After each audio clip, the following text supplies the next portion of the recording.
Water can be reabsorbed along the descending loop of Henle, but not along the ascending loop of Henle.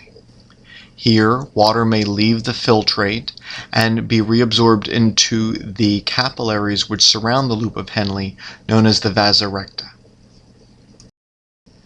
Salt cannot be reabsorbed along the descending loop of Henle, but it can be reabsorbed along the ascending loop of Henle. There are active transport pumps which pump 4 ions at a time, 2 ions of chlorine, 1 of sodium, and 1 of potassium. So salt can be reabsorbed along the ascending loop of Henle.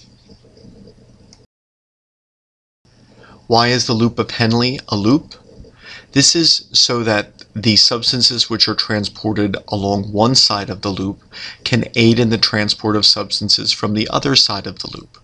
So, as salt is reabsorbed from the ascending loop of Henle, it helps draw water from the descending loop of Henle.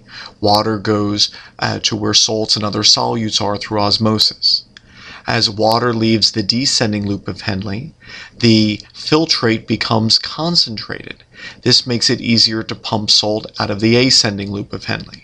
As the salt comes out of the ascending loop of Henle, it helps draw water out of the descending loop of Henle.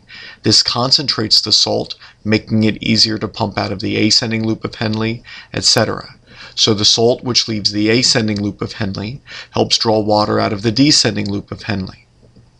If the loop of Henle were a straight line and not a loop, it would take much more energy to absorb the same amount of water and salt.